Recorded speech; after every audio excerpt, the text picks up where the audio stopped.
Assalamualaikum warahmatullahi wabarakatuh. Halo semuanya, selamat datang di podcast Edumi. Hari ini kita akan membahas tentang edukasi gizi. Di sini aku nggak sendirian, aku bersama rekan aku, yaitu Rida Meifarisa, mahasiswa gizi. Halo teman-teman semuanya, aku Rida. Di sini kita bakal ngobrol tentang masalah yang sering dialami di masyarakat. Biasanya itu kita sebutnya gastritis, cuma masyarakat biasanya sebutnya itu adalah MAH. Betul banget tuh Kak Rida. Jadi bisa nggak Kak Rida jelasin tentang gastritis sama sahabat Edumi di rumah?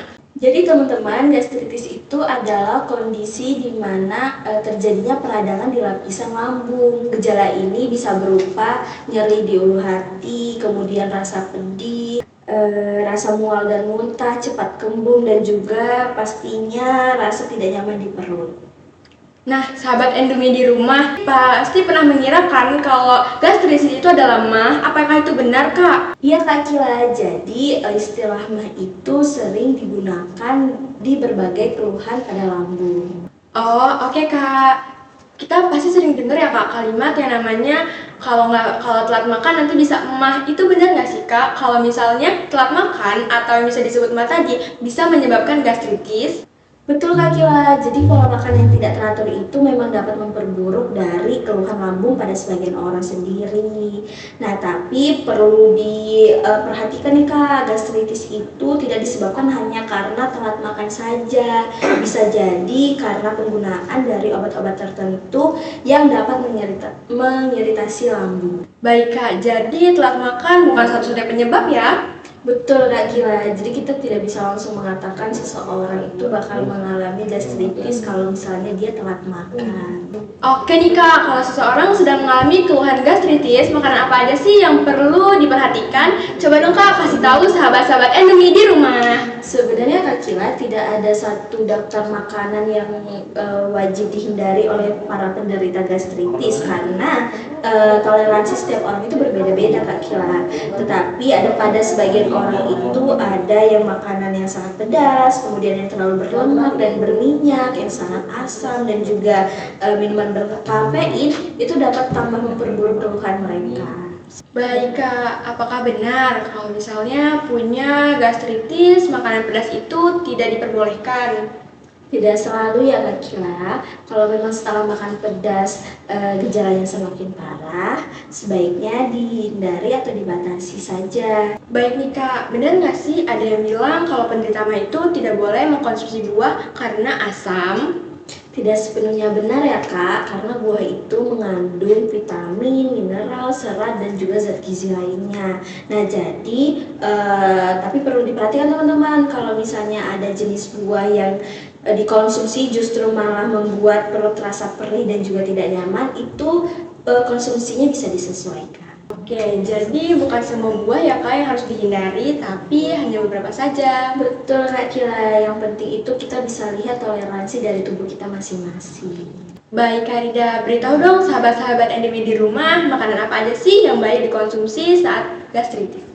Yang pertama itu pastinya kita tetap memilih atau memenuhi kebutuhan gizi seimbang kita Kak Kila dan memilih makanan yang nyaman bagi lambung. Contohnya itu dari sumber karbohidrat itu ada nasi dan juga kentang. Kemudian untuk protein hewani itu ada ikan, daging ayam tanpa kulit, kemudian ada telur. Nah untuk protein nabatinya itu ada tahu dan juga tempe Kak Kila. Nah untuk sayur dan buah itu juga tetap penting, tapi perlu diperhatikan atau disesuaikan dengan toleransi tubuhnya masing-masing.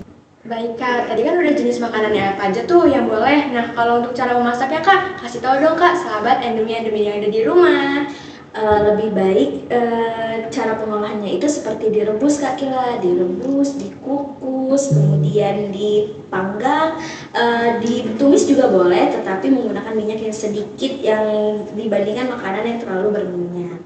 Nah sekarang aku penasaran banget nih Kak, selain jenis makanan, porsi dan frekuensi itu penting banget gak sih Kak untuk penderita gastritis? Tentu Kak, sebaiknya makan secara teratur dan juga memperhatikan porsi. Nah, untuk orang yang mengalami keluhan, maka dalam jumlah yang sangat banyak itu akan dapat membuat perut terasa semakin tidak nyaman Kak Kila. Oke nih Kak, sekarang kita bikin sesi cepat ya. Aku akan kasih pertanyaan kamu dan kamu menjawab itu mitos atau fakta. Dan diberitahu kepada sahabat Endumi di rumah. Oke, siap Kak Kila. Apa benar Kak, penderita mah tidak boleh makan buah? Mitos ya Kak Kila, buah itu tetap dikonsumsi selama dapat ditoleransi dan tidak memperburuk keluhannya.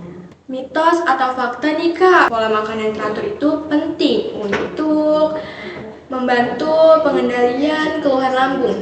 Fakta ya Kak Kila, pola makan yang teratur itu dapat membantu mengurangi pemicu keluhan pada sebagian orang. Oke sahabat Endumi, sebelum kita tutup, kita punya tips singkat nih bagaimana caranya agar menjaga kesehatan lambung. Yang pertama, makan secara teratur. Yang kedua, perhatikan porsi makan. Yang ketiga, kenali makanan dan minuman yang sebagai pemicu. Yang keempat, cara pengolahan yang sehat.